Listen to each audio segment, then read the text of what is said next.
കേരളത്തിന്റെ ഒരു ആൻജിയോപ്ലാസ്റ്റി വേണ്ടേ? സംശയിക്കേണ്ട, കേരളം എന്ന് തന്നെയാണ് പറഞ്ഞത്. ഇനി നിങ്ങളും ഗവൺമെന്റ് മനസ്സിൽ ഉറപ്പിക്കേണ്ട ഒരു കാര്യമുണ്ട്. കേരളത്തിൽ അതിതീവ്ര മഴ എപ്പോ വേണമെങ്കിലും ഉണ്ടാകാം.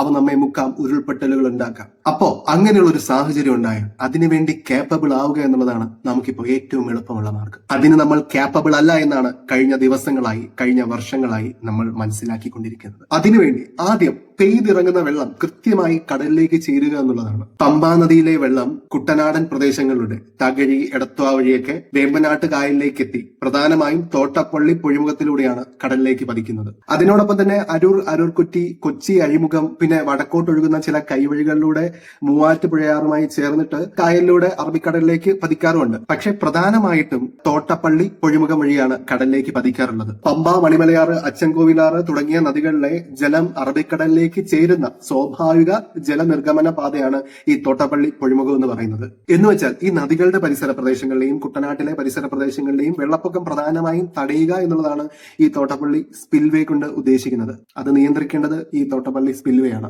ഈ തോട്ടപ്പള്ളി സ്പിൽവേക്ക് ഷട്ടറുകൾ ഉണ്ടെങ്കിലും അവ കഴിഞ്ഞാലും കടലിനും പുഴയ്ക്കും ഇടയിലായിട്ട് മണലിൽ തീർത്തൊരു ഭിത്തിയുണ്ട്. ആ മണൽ ഭിത്തിയിൽ തീർത്ത വിടവിലൂടെയാണ് ഈ വെള്ളം കടലിലേക്ക് പതിക്കുന്നത്. അവയുടെ ആഴം, വ്യാസം കൂടുന്നതിനനുസരിച്ച് കൂടുതൽ വെള്ളം കടലിലേക്ക് പതിക്കും. ഇതിന് പ്രകൃതിയുടെ കൂടെ പിന്തുണ വേണം. ആലപ്പുഴയിൽ വെള്ളക്കെട്ട് ഒഴിവാക്കാൻ തോട്ടപ്പള്ളി സ്പിൽവേയിലെ മണൽത്തിട്ടകൾ നീക്കുന്നതിൽ ഗുരുതര വീഴ്ചയുണ്ടായെന്ന് റിപ്പോർട്ട്. 39 ഷട്ടറുകൾ തുറന്ന 365 മീറ്റർ വീതിയിൽ വെള്ളമൊഴുക്കാനാണ് നടപടിയെങ്കിലും മണൽ നീക്കിയത് 100 മീറ്റർ മാത്രം. ന്യൂസിലൊക്കെ കാണിക്കുന്നത് പോലെ ഇത് പ്രോട്ടോകോൾ പ്രകാരം ജൂണിൽ തുറക്കേണ്ടിയിരുന്നതാണ്. പക്ഷേ ഈ പ്രളയത്തിന് ശേഷമാണ് ആ പൊഴി തുറക്കുന്ന നടപടികൾ ആരംഭിച്ചിട്ടുള്ളത്. അപ്പൊ ഇത് ആരുടെ അനാസ്ഥയാണ്? ഈ പൊഴി തുറക്കുന്നതിനുള്ള കാലതാമസമാണ് ഒരുപക്ഷെ ഇവിടെ വെള്ളക്കെട്ടുകൾ രൂപപ്പെടാൻ കാരണം. അതൊക്കെ ചിന്തിച്ചാൽ മതി. അത് പോട്ടെ. എന്നിരുന്നാലും നമ്മുടെ വീടുകളിൽ വെള്ളം കയറും. കാരണം ഈ തോടുകളാണെങ്കിലും ചാലുകളാണെങ്കിലും മൊത്തം ഡ്രെയിനേജ് സിസ്റ്റം അടഞ്ഞു കിടക്കുകയാണ്. ഈ പല സ്ഥലത്തും ചെറിയ ചെറിയ ഷട്ടറുകളുണ്ട്. അവ ബ്ലോക്കാണ്. അവയൊക്കെ വീണ്ടെടുക്കാൻ, പുനരുദ്ധരിക്കാൻ, അവയൊക്കെ വീണ്ടും വലിയ രീതിയിൽ പണിയാൻ വേണ്ടിയിട്ട് കൃത്യമായ പ്ലാനിങ് ഉണ്ടാവണം. അതിന് കൃത്യമായിട്ടുള്ളൊരു ആൻജിയോപ്ലാസ്റ്റി തന്നെ നടപ്പിലാക്കേണ്ടതുണ്ട്.